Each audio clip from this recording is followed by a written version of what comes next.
আসসালামু আলাইকুম viewers, welcome back to my channel. সবাই কেমন আছেন? আশা করছি অনেক ভালো আছেন।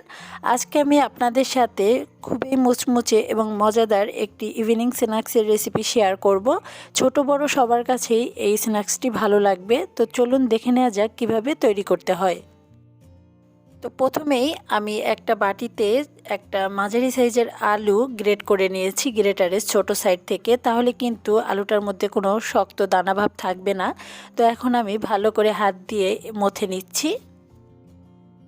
যে কেউ এই স্ন্যাক্সটি বাসায় তৈরি করে নিতে পারবেন, খুবই সহজ কিন্তু এটা তৈরি করা।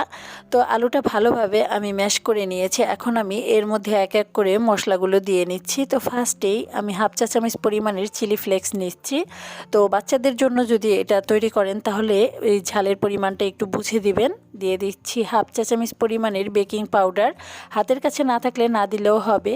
দিয়ে দিচ্ছি 3 টেবিল চামচ পরিমাণের ময়দা, এটা বাইন্ডিংয়ের কাজ করবে। তো ময়দার পরিবর্তে আপনারা এখানে কর্নফ্লাওয়ার দিতে পারবেন।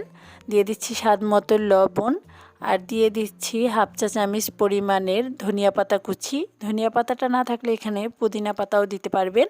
তো এখন সব কিছু আমি ভালোভাবে একটু হাত দিয়ে মেখে নিচ্ছি। সব কিছু আমি ভালোভাবে মথে নিয়েছি। তো এই পর্যায়ে আমি এটাকে একটা সাইডে রেখে দিচ্ছি। এখন আমি ডো দিয়ে একটা বড় সাইজের রুটি বেলে নিচ্ছি, আর কোনো রকম শুকনো ময়দা ছাড়াই এটাকে বেলে নিতে হবে। আর যেটার উপরে আপনারা রুটিটা বেলবেন ওইখানে কিন্তু একটু তেল লাগিয়ে নিতে হবে, তাহলে কিন্তু খুব সুন্দরভাবে রুটিটা বেলে নেওয়া যাবে।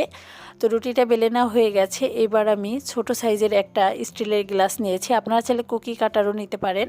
এখন আমি এটা দিয়ে কেটে নিচ্ছি। তো পুরো রুটিটাই আমি এইভাবে কেটে নেব। এটা কেটে নেওয়া হয়ে গেছে। এখন আমি একটা বোতলের ক্যাপ নিয়েছি, আর এটা দিয়ে আমি মাঝ বরাবর কেটে নেব। তো অবশ্যই এই ক্যাপটা একটু তেল লাগিয়ে নিতে হবে। তো এখন আমি সম্পূর্ণ রুটিটাই এইভাবে আবার কেটে নিচ্ছি। কেটে নেওয়া হয়ে গেছে। এবার এক্সট্রা যেই ডোটা ছিল ওটা আমি উঠিয়ে নিচ্ছি, আর এগুলো দিয়ে আমি পরবর্তীতে আরও একটি রুটি বানিয়ে একইভাবে কেটে নেব। তো দেখতেই পাচ্ছেন আমি কিভাবে কেটে নিয়েছি, আর এগুলো খুব আস্তে করে তুলে নিতে হবে যেহেতু অনেক নরম থাকে। এখন আমি নাস্তাগুলো ভেজে নেব। এই জন্য চুলায় একটা প্যানে দিয়ে দিলাম পরিমাণ মতো তেল। তেলটা যখন হালকা গরম হয়ে যাবে ঠিক ওই পর্যায়ে এক এক করে দিয়ে দিতে হবে।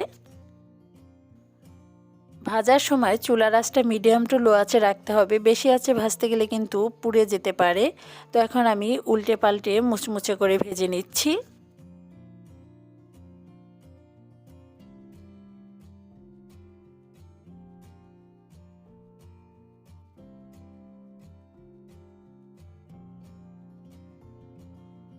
উল্টে পাল্টে আমি পটেটো রিংসগুলো ভেজে নিয়েছি, আর এই একইভাবে আমি সবগুলো পটেটো রিংস ভেজে নিচ্ছি। তো এগুলো ভাজা হয়ে গেছে, এবার তেল ছেঁকে তুলে নিচ্ছি।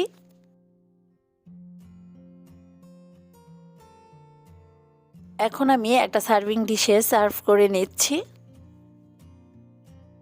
দেখলেন তো কত অল্প সময়ে এই পটেটো রিংসগুলো তৈরি করে নেওয়া যায়, আর খেতেও ভীষণ ভালো লাগে। ছোট বড় সবার কাছেই ভালো লাগবে।